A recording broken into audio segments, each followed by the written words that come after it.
Today we're going to be doing a live presentation break down some live footage in the field, something that everyone should be doing, and hopefully get some good takeaways and nuggets from listening to it. So let's jump into it. My name's Taylor Armstrong. We're here to help you close more deals, generate more leads and referrals, and hopefully have a much better time in the solar industry. I am getting back myself from a little 2-week hiatus. Was down in southern Utah, did some hiking, went to Zion National Park, did this Narrows hike, did a bunch of canyoneering, stuff like that. Great time. And then was in North Carolina last week, helping a buddy out there. It's going through a tough time, so I feel like I am just brand new, off my game. Don't know what I'm doing all of a sudden. Just kidding. It'll come back. It's like riding a bike, but it's crazy how you leave for a couple weeks in this job, and sometimes you feel like you're starting over again. Comes back fast, but I guess just something that I've learned. Sometimes it is tough. It is rather beneficial to group your vacation time or figure out when you're going to be gone. Try to group it all together. Just because whether I leave for a week or 2 weeks, I feel like it's pretty much the same feeling. You feel like you have to get the momentum back rolling and build back into it. So we're gonna get back into it, but hopefully whenever you are taking your breaks, if you are doing this year round like myself, you can just group your vacation time together, and then also just make sure you don't let off the gas as you're leaving. That's something I feel like I do a lot better now these days, but I remember in the past I would leave and it's like the whole week before I knew I was going to leave or go on vacation, whatever, I would take it easy. And all of a sudden a week vacation turned into 2 just because I knew I was leaving. I knew I was going to take a little bit to get back into it. So make sure if you are leaving, don't let it affect your sales. Make sure you don't let off the gas as you are getting ready to leave, and then make sure you put your foot on the gas pedal when you get back. Don't let it affect your sales. Okay, but that being said, little tangent. Okay, let's jump into the content of the episode today, and want to thank one of our coaching clients, Dylan. He is selling over in Reno, Nevada. And he gave me the go-ahead to do a little presentation breakdown. He recently joined our coaching group and is seeing some, hopefully some good results. Okay. But been in the program for about a month, and it's been really awesome to just, jump on calls with him, really review his presentations at the door in closes. And that's a big piece of what we do in the program. So before we get into this breakdown, if you are interested in getting additional coaching, in getting your presentations reviewed, just like Dylan, you can hit me up either through email or social media. We have a couple spots available. We typically cap them at 7 people max, just because I want to be able to give everyone in the program maximum attention and not spread myself too thin, as I am running a team and doing my personal sales out here. So hit me up if you are interested in that. See if you qualify. Okay, so let's jump into Dylan's presentation. He is again in Nevada. Okay, he has been selling, I think, a little over a year now.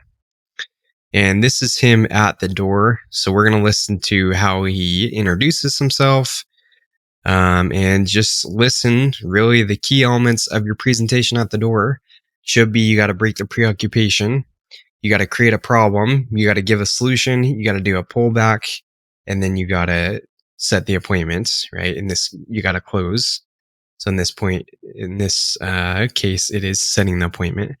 So as we're going through this, I want you to listen to see how well he does in those elements of the presentation, right? And something that hopefully if you're recording yourself, you do a little self-analysis.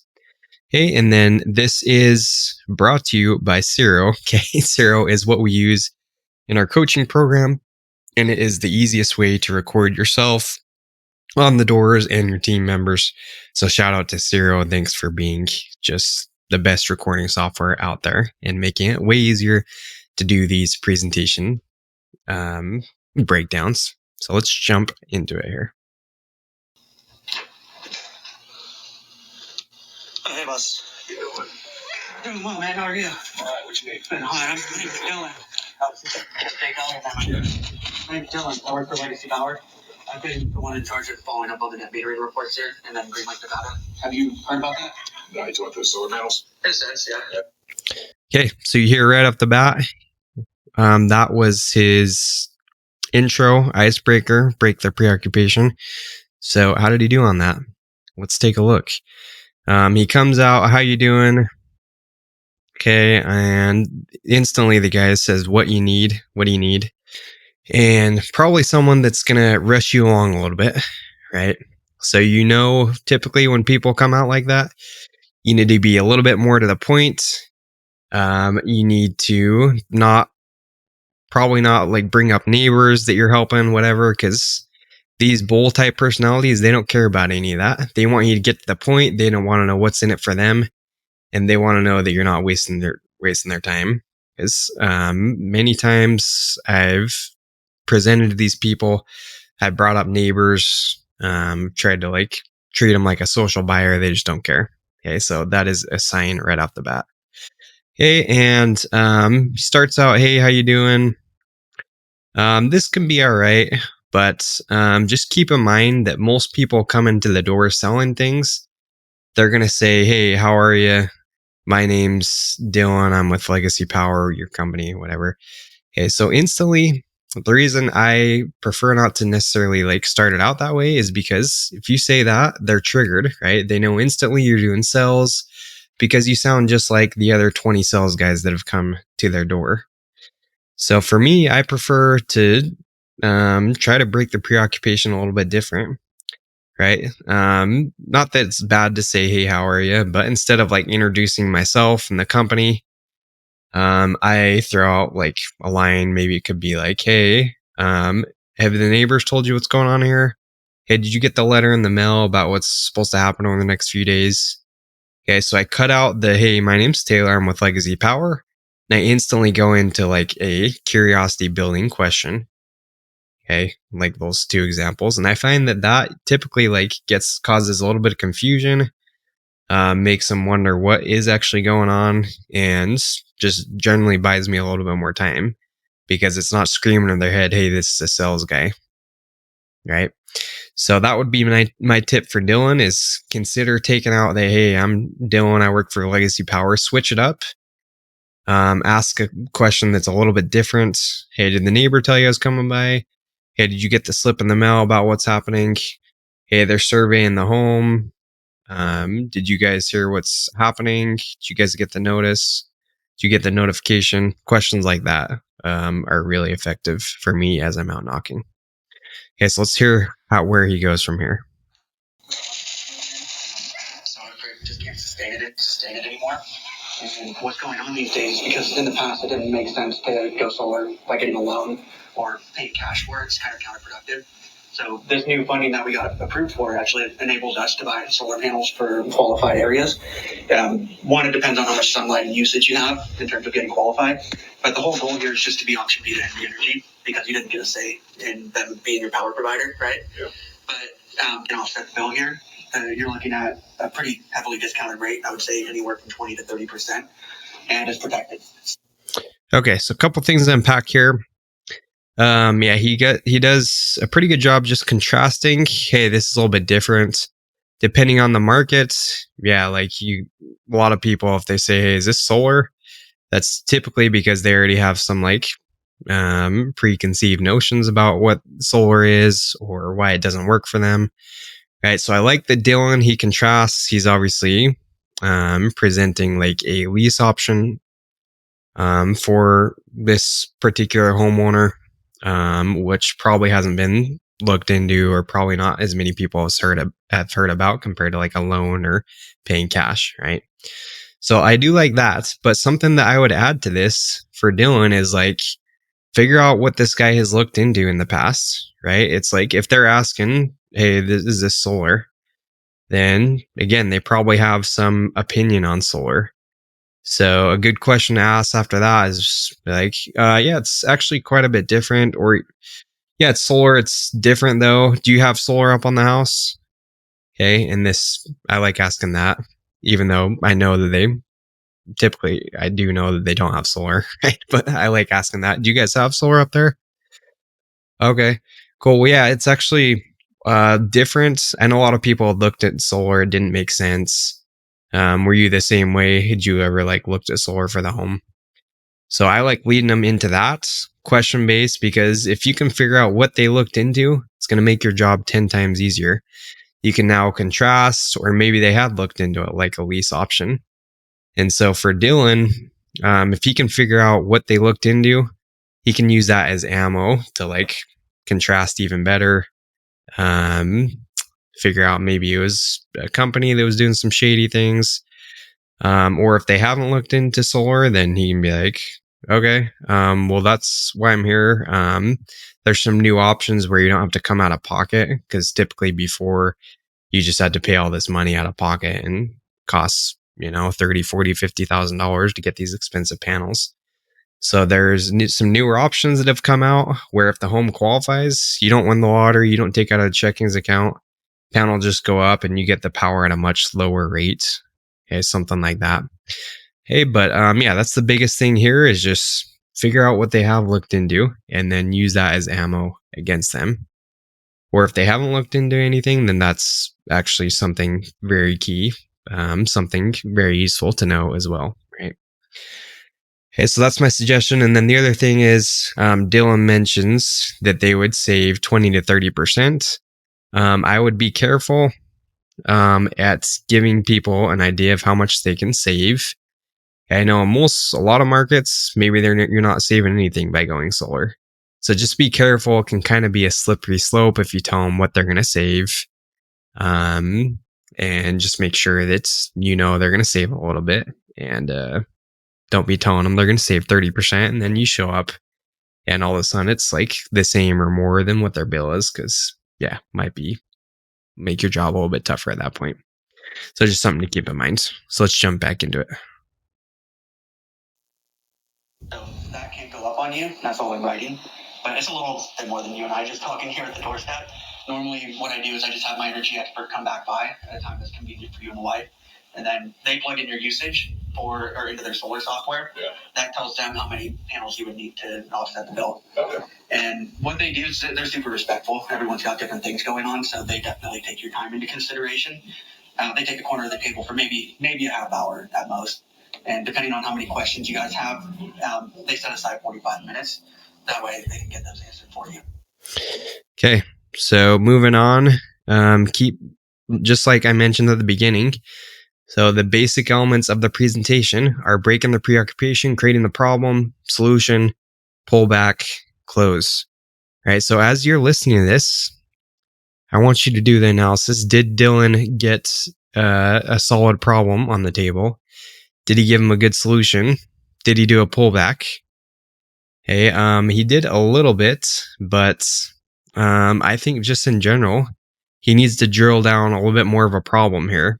And this guy, it sounds like he was a little bit antsy, so I'm guessing that Dylan, was maybe trying to get through things a little bit quicker. This guy was acting a little rushed. But even if it's someone that's like a bull that is rushing you, make sure you still touch on those things. You don't have to give them like the full blown 20-minute presentation at the door, but just, figure out, hey, have you seen the bills go up? And I think it's great to do this with questions. If you can help the homeowner answer their own or answer your question and they say it themselves, then that's how it's going to be more believable. Right. So for Dylan, maybe you could be like, hey, so we've just been getting a ton of complaints out here that the bills keep going up. Have you guys been in the home a while? Have you noticed that? You guys noticed the bill go up? Okay. Yeah, I know it's been going up a lot. or just showing them, hey, they just got approved for this rate increase that's going on. All the new people moving in from California, from out of states, it's just putting major stress on the grid. So they just got approved for another 15% increase. Do you hear anything about that in the news? No? Okay. Then, consider printing out a little slick. So I think just some more questions to figure out if this guy really is seeing a problem. Because right now we have no idea what this guy is thinking. Right. And I think that's the toughest part about this presentation is like this guy could be thinking really pretty much anything. He might not believe a word that Dylan says. He might think he has a really low bill. We just don't know. So we need to gather more information. We do that by asking good questions. Right. So go through the problem. You notice the rate increase out here. Okay. You have. Great. Okay. So what we're doing then, as you ask some better questions, get into that solution. And then the other thing I didn't hear much of is just doing a pullback, right? So it's like, hey, the only downside with this is a lot of homes don't even qualify for it. It's a little bit tougher than if you were to just go out and buy panels for $40,000, just try to check and buy them. So it is, the home has to be eligible. Do you guys know how old the roof is by chance here? I'm going to some qualifying questions. Okay, it's like, do you know what the bill typically runs you? Right. So I think Dylan could have done a better job about getting into that pullback and asking those qualifying questions. But my job's simple. All I do today is I just like look at it with a few notes for the home, and then we come back at a day that's convenient for you when you get your results for your report. So we figure out if the home qualifies, if it's going to make sense for you guys or not. Do you have a corner of the table where I can write some notes down for you? Today's not gonna happen, so I can tell you that I got one of the houses left in town. So Yeah, I can probably understand. Today might not. I'm not going to take up a bunch of your time. I just need the corner of the chair or something. so as long as you need a pamphlet, you can do that, but I just I had to work hard for this. No worries, man. I'll do my best here. Do you get your utility bill online or in the mail? It's offline. I haven't seen one of those. Okay, you might not have seen the new charges decimal on your bill. The math is there if you're willing to go through the trouble. Yeah. But that's why we're here. Are you guys typically? Okay, so Dylan's just closing like a boss here, and props to him. He's not shutting down, even though this guy is obviously like kind of trying to get him off the doorstep. So I like Dylan's persistence, right? But we gotta make sure we're doing our best to be persistent, but just not make it like obvious that we're just going on and on. So I think a good way to do this is just, if you can, ask a closing question, try to get some information, try to get the bill. But if they're saying no, it's like, go change the topic, get into something else, right? Because sometimes if we're just like pressing the button, but it's not working, it's like we need to go on to something else, right? We need to talk about the dog. We need to talk about the home. Or one of the best ways is moving them. So shout out to Dylan. He tried to get in the home, and I love that because his job becomes way easier if you can get in the home. But if you can't get in the home, then the next best thing is try to get in the backyard, try to get to their meter, try to take them out in the front yard, point out something, right? And so my go-to is if I can't get inside the home, then it's just like, okay, well, hey, they're going to check the homes. They're going to be checking the homes around here. So what they have me do is just take a look at your meter and make sure it's initially qualified and make sure they can initially do that. Is it on the left or the right side of the house? Left? Okay. Is that okay? Do you mind showing me just super quick? And then I just snap a photo of it. Okay, cool. And then start walking and then have them follow you out to that meter, because if they follow you, if you move them, this is an old pest control trick. Guys in pest control do this all the time to get their cells. But if you can move them off the doorsteps to someplace else, then your chances of actually setting that appointment go up astronomically, right? So try as much as possible to move them somewhere, whether it's outside the house, backyard, whatever. Maybe it's if you're trying to go to the backyard. Hey, so we just snapped a picture of the roof. Looks like best place.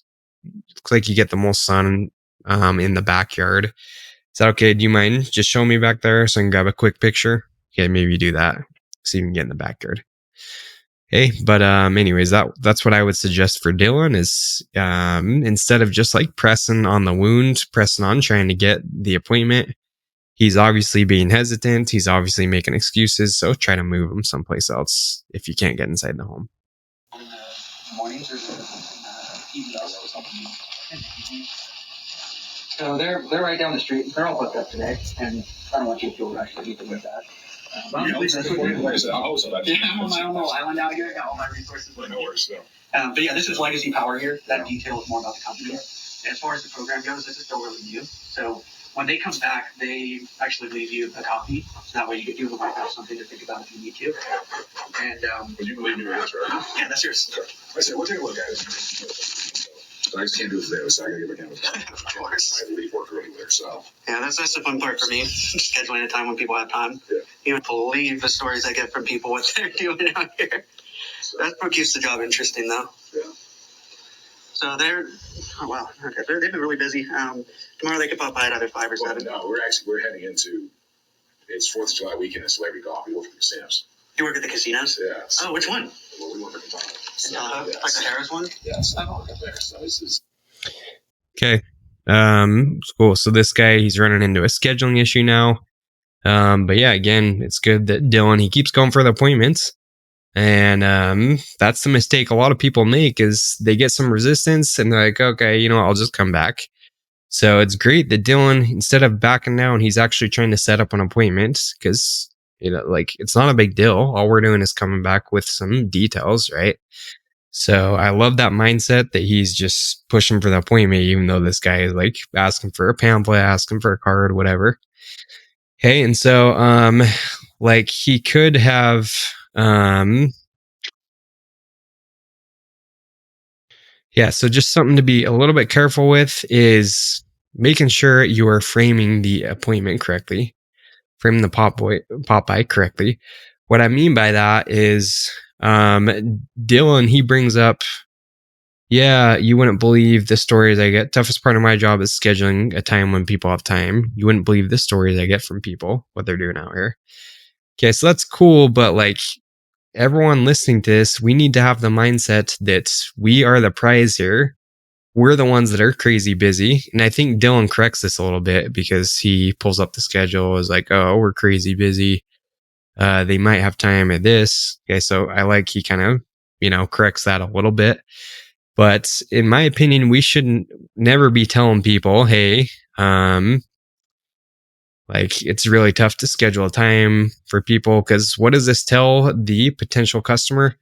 It's that a lot of people don't want to schedule this, that a lot of people are too busy to schedule time to meet with the solar guys. Right? So it just lowers our status a little bit. Instead, we should be creating the status that, hey, we are slammed. We're meeting with so many people out here. So we try to squeeze you in. Can't make any promises, but we'll come back with the details.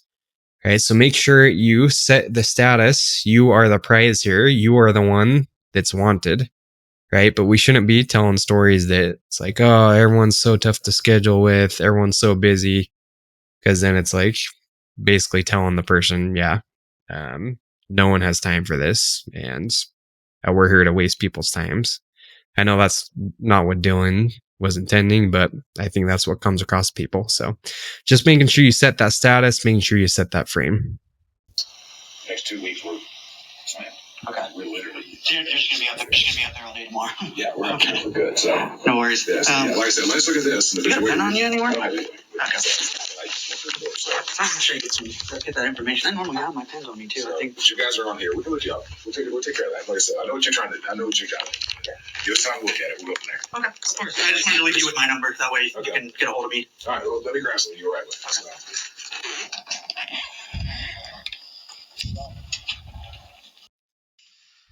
Okay. So that's pretty much a wrap on it. So at the end turns into a go back. The guy shuts it down at the end. And who knows, there's some things that definitely could have been improved there, but, tough with the scheduling aspect. Some people really are just crazy busy. And, I've got people in my lead pipeline right now where it's like they are that busy where I just could not lock down a time to meet with them. So could have been that whatever he did, it still would have been the same result. But I think if Dylan could,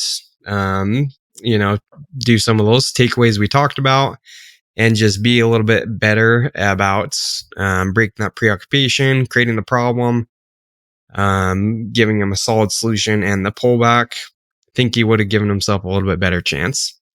But hey, that's how it goes sometimes. So hopefully everyone listening got a few things that you can apply in your appointment setting process. Make sure you are recording yourself. That is the best way to just realize things that you can improve. I learned so much and sometimes I forget to do it myself, but just super valuable to go back and listen to your own recordings. And there's so many things that you can course correct yourself. You don't even need other people to listen to. But that's the power of, getting additional coaching or even just having more experienced reps or managers, owners, whatever, reviewing some of your recordings because they can see holes where maybe you couldn't. So definitely consider that as well. So hopefully this helps. Send this to someone that is struggling in their appointment setting. And let me know if you guys like these breakdowns like this. Let me know. Hopefully I didn't go on too many tangents. Sometimes I get all carried away.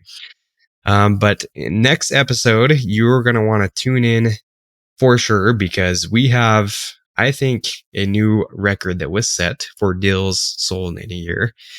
And this guy, I think this first time in a while where we've had two people in on the interview, but we had a Jason Tisdale and Raul Velasquez.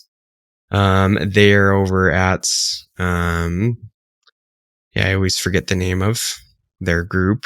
But their company, is called not Spartan Solar. The Spartan Group. Sorry, had to look up the name real quick. So they started the Spartan Group together, and these guys keep it on the DL. They're not out there, but I think they're going to be after this next podcast.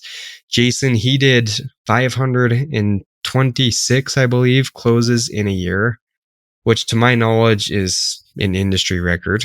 Just absolutely insane. So make sure you tune in to this next episode. Just mind blowing what this guy did. And Raul, he's an operator. He runs a lot of the stuff behind the scenes for their company. So tune into that episode. It was amazing hanging out with those guys. He took me for a spin in his Ferrari and everything. So thanks for that ride, Jason. So tune into that one and let me know if you guys have content ideas or suggestions for future episodes or interviews with anyone that's crushing it right now in solar. Would love to get lined up. So that's it for the podcast, and we'll see you guys on the next one. Peace out. Go sell some deals.